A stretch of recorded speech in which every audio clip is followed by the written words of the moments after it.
How's it going, guys? This one is near and dear to my heart. I wanted to do something in honor of the passing of George A. Romero, 6-year anniversary of him passing. So I wanted to do one of my favorite horror movies of all time, his original Night of the Living Dead, 1968. I absolutely love this movie. It's actually tied with the original Dawn of the Dead as my favorite horror movie of all time. I know I go on and on about the Universal Monsters and how much I love those movies, but Night of the Living Dead is by far my favorite horror movie of all time, along with Dawn of the Dead. It's hard for me to choose one over the other. I think they're both a masterpiece, in my opinion. I'm gonna basically go over the movie, give you all my take on it. I mean, there's been tons and tons of reviews of this movie. I mean, people that have said way better things and more facts and everything about this movie than I could ever articulate. So this is just basically a quick review and my first experiences of watching this movie and what it means to me. I have met Romero. I got to meet him twice before his passing. The first year of Frightmare that I went to in 2014, and then I got to meet him in 2016, the year before he passed. The first time I met him, I was very starstruck. I was in awe. I didn't know what to say. I was just so, I couldn't contain myself when I met him. And not that I fanboyed out or anything like that, but it was just, it was hard to articulate what I wanted to say and what questions I had. So I basically just told him how his Of the Dead series, how much it's meant to me over the years and stuff like that. And he was very humble, very genuine, super, super nice. And the experience was really awesome. He took the time to talk to each person that came up to him, and that's really cool, you know. And then even the second time, funny story, the second time I met him, I was wearing this shirt a buddy of mine got for me a few years back, or several years back now. It's basically a mashup of The Big Lebowski and Dawn of the Dead. I was waiting in line, you know, I guess the person next in line hadn't gone up to him, so he was kind of like at a pause. So he kind of looked around, and then he looked over at me, saw my shirt, and he chuckled. He pointed and looked around like, does anybody else see this? Yeah, I thought I would just share that because that kind of made my day, that he really enjoyed that. And then even like the print that I brought for him to sign, which was a Day of the Dead print that I got. And he was like, is this a photograph or is this actual artwork? And I was like, no, somebody designed this, somebody did the artwork. And so he was really taken aback by it. So that was really cool. It was really nice to get to meet him before his passing and stuff. When I heard he had passed, anybody who knows me or anything like that, that day everybody kept blowing up my phone left and right because I hadn't heard, he had passed. So everybody like, did you hear about Romero? Did you hear about Romero? And few and far between when I get sentimental or emotional over a celebrity passing. Romero was definitely one of them. I was pretty bummed that day. That Halloween, as a sort of as a tribute, every Friday of that October, every Friday I'd watch one of his Of the Dead movies. Normally what I do on Halloweens is I'll watch just like, I have a theme and I'll just watch like horror movies. But I always end off the night with either Night of the Living Dead or Dawn of the Dead, one of the two. With that out of the way, guys, sorry about, the little, I guess, backstory. I couldn't tell you when I first saw the movie because I know I saw it when I was, probably when I was too young to watch it. But I can remember the first time I saw it as I got older, and that was in my teenagers in high school. The movie is basically public domain, meaning anybody, and there's been several versions of the movie. There's a colorized version, there's all these bootleg versions of the movie. Basically anybody can essentially release the movie. It falls under public domain. Reason being, and this goes into the first, I guess, fun fact about the movie, which is kind of a bummer, is originally the movie was called Night of the Flesh Eaters. And at the last minute, changed the title to Night of the Living Dead, but they didn't trademark the name. So hence the movie fell into public domain. And because of that, I mean, they couldn't capitalize on how big the movie ended up, turning out for the longest time. Beyond that, guys, we'll go ahead and get right into it. So the movie itself starts off that eerie soundtrack with car driving up to cemetery. You see the Night of the Living Dead logo, and this is where you see Barbara and you see Johnny her brother. They're basically going up there to drop off her wreath for a family member. So they kind of have a little bit of back and forth. You get the infamous, they're coming to get you, Barbara. Johnny starts teasing Barbara. Well, they have this back and forth. You kind of notice some guy off in the distance. So when Johnny is still teasing Barbara, he kind of runs off playfully, and then that person that's kind of, shambling along turns out to be a zombie, and that's where we get our first zombie. And he attacks Barbara. Johnny comes back to fight him off. He ends up falling and hitting his head, and that's it. He's done. So then you got the zombie going after Barbara. She's panicking and going crazy and stuff like that. Tries to escape in the car, but the keys are not in the car. So you're led to believe Johnny has the keys. So then she ends up putting the car in neutral and tries to drive away from the zombie. But the zombie in this one power walks, I guess. But eventually she ends up crashing, and she starts making her way just through the woods and stuff like that, or out into the country. She comes up to this big field, and she ends up finding this house. She makes it to the house. She gets into the house. All the while, the zombies right after her. That's the other fun fact about this movie. They don't call them zombies in this one. They call them ghouls or flesh eaters. She kind of she's hiding out, and then all of a sudden, in comes Duane Jones, who plays Ben. And I have to say, he basically steals the show in this whole thing. Definitely is an amazing character, especially for the time and the era. For having an African American lead actor in a movie was controversial back then. And his emotional beats, everything. I mean, he's all over the place, but he's also grounded in reality. Well, reality for the movie anyway. So he basically fights off some of the ghouls. He gets inside. At this point, Barbara's starting to kind of you can tell she's kind of in shock and stuff like that.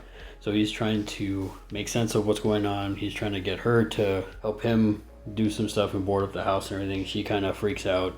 She starts saying, "Oh, we got to go get Johnny. We got to go get Johnny, her brother." Finally, she ends up smacking him. And what was also would be considered controversial for the time, he slaps her and knocks her out. I don't really think he knocked her out. I think it was more of just he slapped her and the shock all tensed up and everything. I think she just, it just added to that, and she just passed out. As he's boarding up the house and everything, he finds a radio, gets some sort of something going to see what kind of information he can get about what is going on in the town. But at this point, Barbara's kind of catatonic in a way, or she's in in a state of shock, so where she's just not saying anything, just so quiet. At this point, Barbara's sitting there in the living room, and all of a sudden, what you don't know is people in the house, but they're in the basement. And this is where you see Mr. Cooper, his wife. You get Tom and his girlfriend Judy, and then you also find out that the Coopers have a daughter, Karen, who's down in the basement as well. But you find out that she's not feeling too well. We'll get to that later. But they kind of have a back and forth. You could tell that there's a lot of tension because Cooper and Ben, you could tell. More than likely, it could be racial, just because, again, for the time and the era that this movie's taking place, they end up finding a TV, trying to look for a news broadcast or some sort of emergency broadcast, something that they can kind of go by to see what's going on in the world. And also during this time, another fun fact is you see news reporters in Washington talking to some military people as well as some scientists. Turns out one of the reporters is actually a cameo by George Romero himself. It's not a big part, it's just a quick role. Not necessarily a blink and you miss it role, but because if you'll see him, and he's probably in there for a good couple minutes. But from there, they start trying to make a plan. What's going to happen? What are they going to do? We need to get some gas for a truck. The truck that Ben showed up to the house at. They said, well, there's a gas pump nearby. It was locked. There's no key. So they're trying to find the key for that. Until finally they come up with a solid plan to where they're like, okay, well, Ben and Tom are going to go get gas in the truck. and they're gonna come back, load up who they can, and then make their way into town or to one of the outposts. Mr. Cooper, you're gonna throw some Molotov cocktails, kind of get the ghouls to back off. Tom and Ben run out. Judy, Tom's girlfriend, she doesn't want to let Tom go, so she runs out and she wants to go with him. They get to the pump, and so Ben shoots the lock off with a gun that he finds in the house. I guess in the panic state, Tom ends up spraying the gas all over the side of the truck near the torch.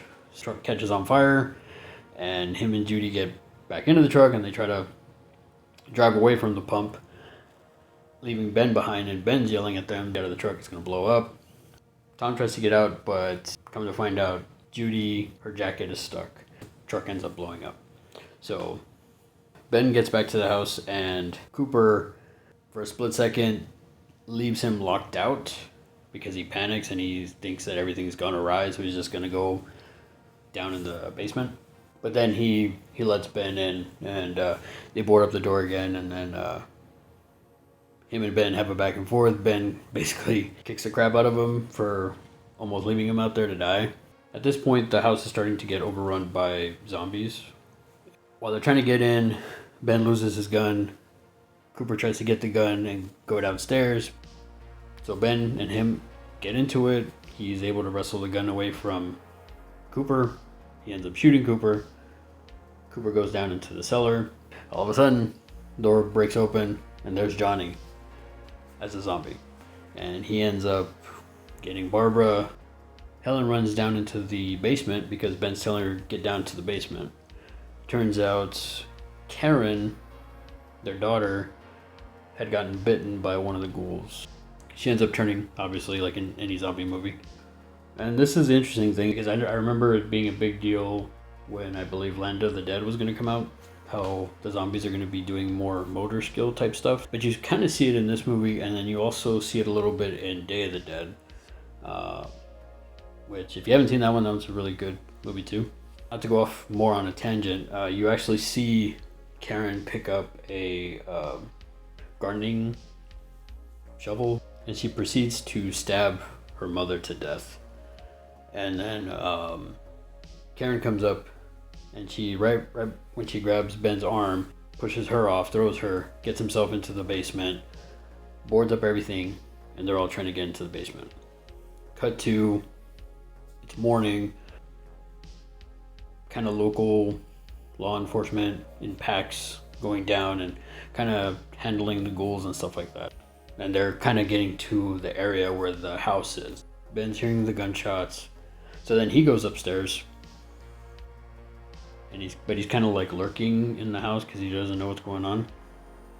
One of the guys, a part of the raiding party, he kind of sees something in the house. Unfortunately, he ends up killing Ben, and the way it ends on a down note, and because I mean they didn't even really know he was human. I mean, essentially he could have made it, but the era for the time for what Romero was going for, it's pretty spot on, the nihilistic ending that it had. Yeah, and the other interesting thing is he gets thrown on the pile with the original zombie, the first zombie that shows up in the movie, and that's basically how it ends. This movie is a masterpiece in my opinion.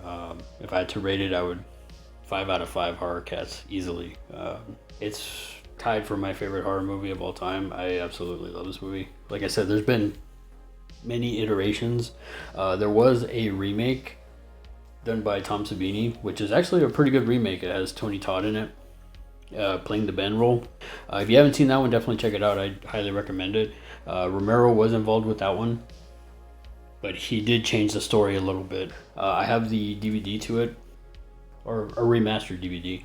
There is a restoration, I believe, a Blu-ray, the Criterion collection. I haven't picked it up yet. And you can find this movie streaming pretty much anywhere. You can stream it on Tubi right now. You can also stream the colorized version of this movie. But beyond that, guys, I have to say, if you haven't seen Night of the Living Dead, you definitely need to check it out. But to say I'm a fan of this movie is an understatement. To me, it's an absolute masterpiece. Whenever I come across something Night of the Living Dead, Dawn of the Dead, anything like that, I always tend to pick it up.